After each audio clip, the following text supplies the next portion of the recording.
श्री शिवाय नमस्तुभ्यम दोस्तों, हर हर महादेव। स्वागत है आपका हमारे YouTube चैनल में। मध्य प्रदेश राज्य के जबलपुर संभाग के छिंदवाड़ा जिले में गुरुजी पंडित प्रदीप मिश्रा जी द्वारा 16 सोमवार शिव महापुराण कथा चल रही है और आज कथा का चौथा दिन था। ये कथा 5 दिनों की कथा है जो कि 5 सितंबर से 9 सितंबर तक दोपहर 1 बजे से 4 बजे तक आप आस्था चैनल और YouTube के ज़रिए देख सकते हैं। आज की कथा में गुरुजी ने बहुत ही रोचक जानकारी दी है। अगर आपकी कोई विशेष कामना है जो पूरी नहीं हो रही है, उसके लिए गुरुजी ने एक विशेष उपाय का वर्णन अपनी आज की कथा में किया है। एक बेलपत्र आप किस तरह से शिव को समर्पित कर सकते हैं और उससे आपको क्या लाभ होने वाला है, इसकी जानकारी आपको इस वीडियो से मिलने वाली है। वीडियो बहुत ही रोमांचक होने वाली है, तो इस वीडियो को आप पूरा सुने।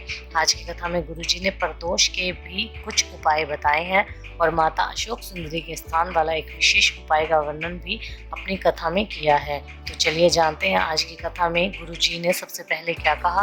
कथा शुरू होते ही गुरुजी ने एक बहुत ही अच्छा उदाहरण देते हुए समझाया कि अगर कोई व्यक्ति कुएं में गिर जाता है तो वह अपने दोनों हाथों को ऊपर करके बार बार चिल्लाता है कि मुझे यहाँ से निकाल लो। इसी तरह आप भी इस संसार सागर में आए हो तो अपने दोनों हाथों को ऊपर करके हर हर महादेव के नाम स्मरण करते हुए भगवान का नाम जाप करते रहने से भोलेनाथ भी आपको इस भव सागर से पार लगा सकेंगे।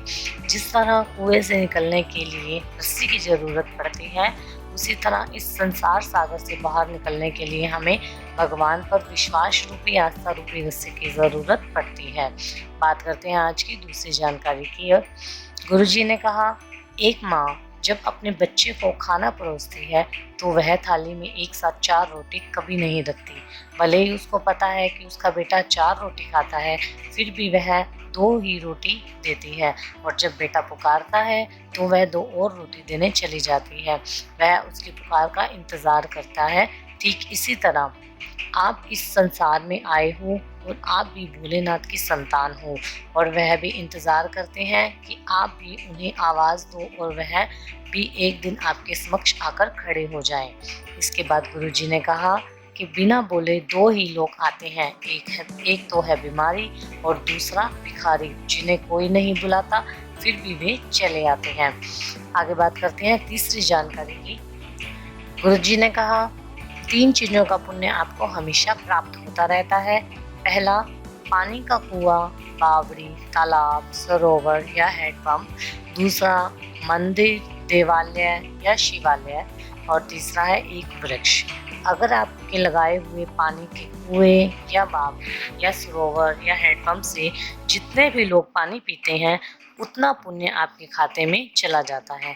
इसी तरह बहुत धूप पड़ रही हो, बहुत बारिश हो रही हो या उस वृक्ष पर लगा हुआ फल जितने लोग खाते हैं उतना पुण्य भी आपके खाते में चला जाता है। और जिस मंदिर का आपने निर्माण करवाया है उस मंदिर के फर्श पर जितने भक्तों के कदम पड़ते हैं उनका पुण्य भी आपके खाते में चला जाता है। बात करते हैं आज की चौथी जानकारी की। गुरुजी ने कहा, पूरी दुनिया में घूमकर आना और शिवालय में जाना। हम ऐसा नहीं कह रहे कि कोई बड़ा मंदिर ही होना चाहिए। कोई शिवालय जो एकांत में हो, उसमें जाकर कुछ देर बैठने पर जो सुकून आपको मिलता है वो सुकून पूरी दुनिया घूमकर भी आपको नहीं मिल सकता। बात करते हैं आज की 5वीं जानकारी की। गुरुजी कहते हैं कि हमने आपको कल भी बताया था कि भोलेनाथ ने 3 बार चौसर खेली है।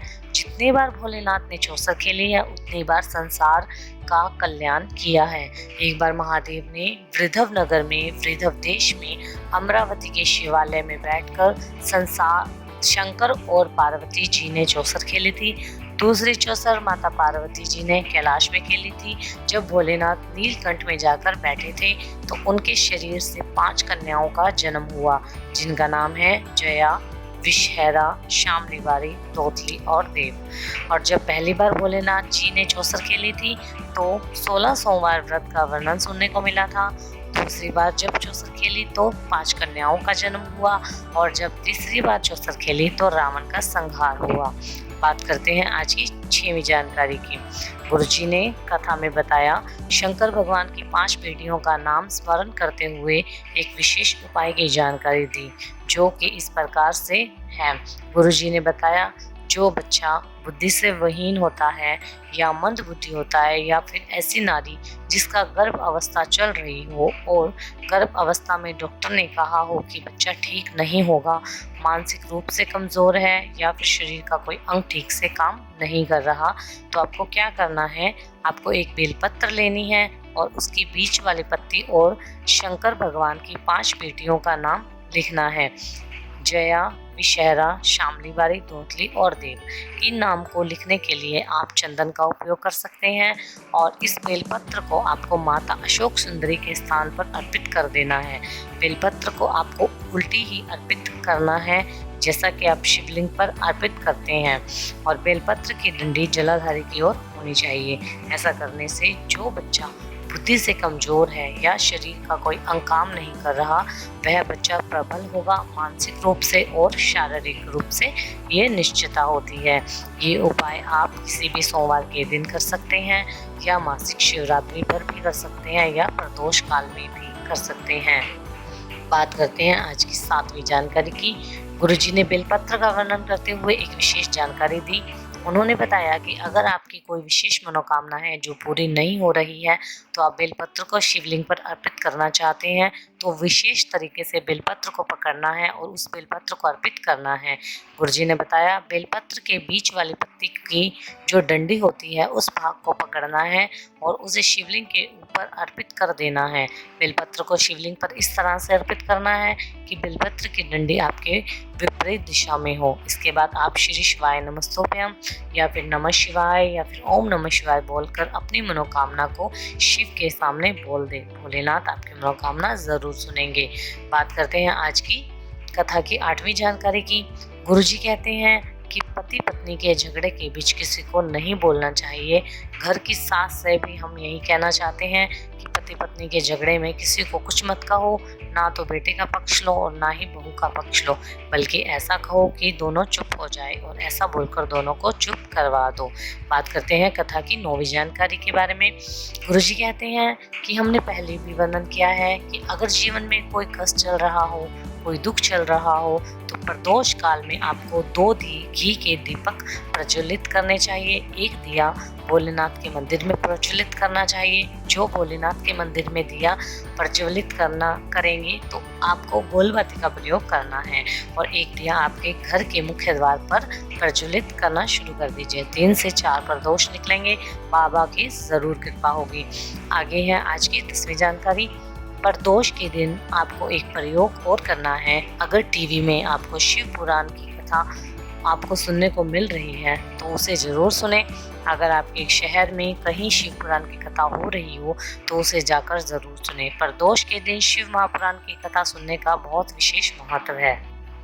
बढ़ते हैं आगे 11वीं जानकारी की ओर। गुरुजी ने बहुत ही खुशखबरी देते हुए बताया कि इंदौर में एक दिन की शिव चर्चा रखी गई है। यह शिव चर्चा प्रदोष के अंतर्गत होगी, जिसे आप 11 सितंबर को 1 से 4 बजे तक सुन सकेंगे। इसके आगे गुरुजी ने कहा कि मैं धन्यवाद करना चाहूँगा सत्यनारायण पटेल जी को, जिन्होंने एक दिन की शिव चर्चा इंदौर में रखी है। दोस्तों, इस वीडियो में गुरुजी द्वारा बताए हुए उपायों और उनके द्वारा की हुई कथा में बताई हुई जानकारियाँ आप सबके साथ शेयर की हैं। अगर आपको ये वीडियो अच्छी लगे तो इसे लाइक कर लें और हमारे इस चैनल को सब्सक्राइब करें ताकि आपको ऐसी और वीडियो का आनंद प्राप्त हो सके। और कमेंट बॉक्स में हर हर महादेव जरूर लिखें। श्री शिवाय नमस्तुभ्यं।